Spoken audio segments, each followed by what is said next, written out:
If you've ever felt completely, utterly drained because you're giving your absolute all and getting literally nothing in return, well, you are exactly where you need to be today. In this explainer, we're taking a really deep dive into a fascinating essay written by Su Feng in July 2024. It's titled How to Balance the Ledger of Life. We're going to unpack a massive philosophical shift when it comes to human relationships, virtue, and how we actually measure our own worth in a world that, let's face it, can feel pretty ungrateful. So let's jump right in. Be honest with yourself for a second. How many times have you quietly asked yourself this exact question? Is doing the right thing actually just a waste of time? I mean, you do the right thing, you go totally out of your way, you sacrifice your time, your energy, maybe even your own money, and then crickets. Or even worse, you actually get punished for it. It's just an incredibly exhausting feeling to do good and feel like the universe is totally ignoring you or even actively working against you. And you know what? The author of our source text completely validates that frustration. All right, let's look at Section 1, the Ledger of Life. To really understand why we feel so burned out, we have to look at how we naturally track our interactions. From a very young age, we essentially keep this mental spreadsheet, right?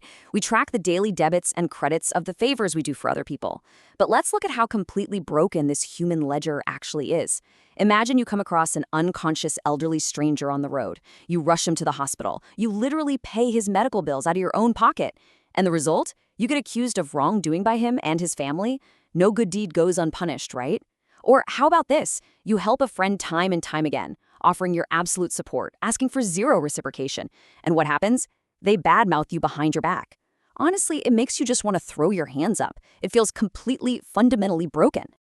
The source rapidly builds this case, listing out these deeply relatable and frankly infuriating examples of unreciprocated effort.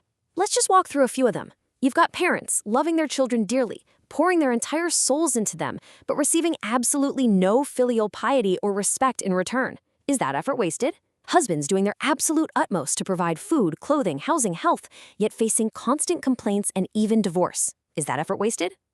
Mentors and masters diligently teaching everything they know to their disciples, only for those exact same disciples to step right on them the second they gain a little power. Is the effort wasted? What about generals fighting countless battles, putting their lives on the line for their country, only to be falsely accused of treason and executed? Or workers laboring incredibly hard for an employer, only to earn a completely meager monthly pay? Is all of that effort just wasted? Which brings us to Section 2. Is the effort actually wasted? Let's pause here for a second, because observing how much hard work ultimately goes completely unrewarded, it forces a massive existential crisis. When you see how many people are so deeply wronged, it really makes you ponder if dedication in life is truly worth it at all. It's a heavy, crushing realization when the math of human relationships simply refuses to add up. Which brings us to the pivotal question of this entire explainer. How do we balance the ledger of life? If A plus B just doesn't equal C, what is the solution? Well, we have to completely shift our perspective away from the cynical math of direct human reciprocity and open ourselves up to a totally different kind of accounting. The author, Su Feng, offers a pretty profound answer, and he grounds this perspective shift in his own lived experience. He states that this is wisdom gleaned from living through over 60 springs, summers, autumns, and winters. So he has seen a lot of people. He has experienced these exact worldly injustices firsthand. He isn't just speaking from some place of naive optimism. This comes from a lifetime of careful observation of how the world actually balances its books over the long term. Let's move into Section 3, the Tao's hidden returns. This is where we transition from the extreme frustrations of that earthly ledger to a much more grounded, serene concept. We're moving from human accounting to cosmic accounting. Let's define the core concept introduced by the author here, the Tao. According to the text, the Tao is the universal force that appropriately arranges all rewards for our virtue. The essential premise is that the return on our investment isn't direct human reciprocation. It's universal harmony arranged by this higher force. Nothing, absolutely nothing, is given or gained in vain. And this brilliantly illustrates a way out of our frustration, doesn't it? We simply have to trust a different accountant. Notice the stark contrast here between these two concepts. On one side, we have human accounting. This is where all of our pain comes from. It's the expectation that the specific people we help are going to repay us directly. You know, I help you you help me. When that doesn't happen, we suffer. But look at the alternative, the Tao's accounting. The text explains that all rewards will return to us, just not necessarily from the exact person we helped. It might look like living a life completely free of illness and disaster. So the really crucial point is this. Our frustration comes from expecting repayment from the wrong column. We are hyper-focused on getting small change back from individuals, while the universe is out there arranging massive systemic rewards on our behalf. To show just how far this cosmic protection actually extends, the author provides this beautifully surreal, wildly specific detail. Even a mudslide will pause for 16 seconds for a virtuous person, let alone other things. I mean, it's a striking image, isn't it?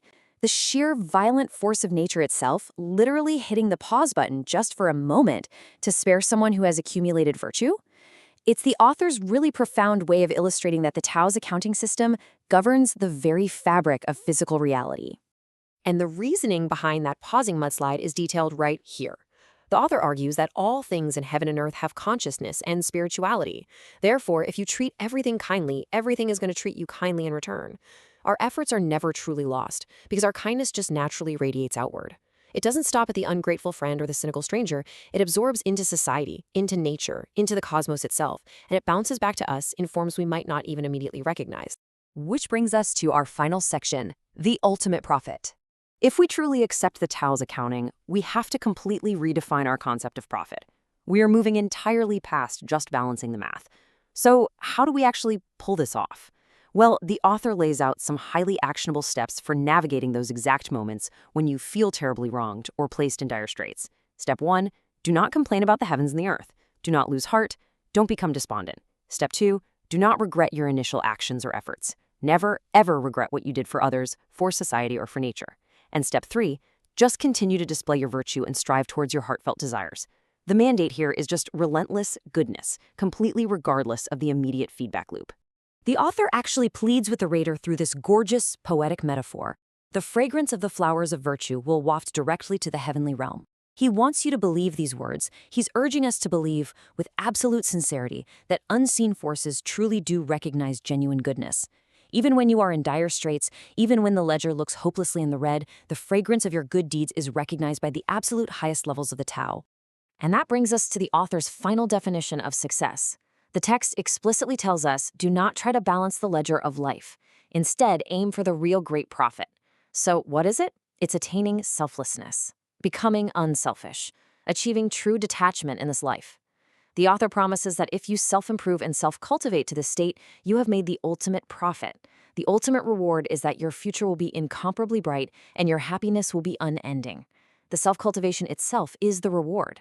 It entirely replaces the need for that exhausting, transactional human ledger. So I want to leave you with this final thought today. Think about the sheer amount of mental energy you spend tracking who owes you what, who didn't say thank you, who didn't reciprocate your effort. What would your life look like if you simply put the pen down, completely abandoned the math, and just lived virtuously?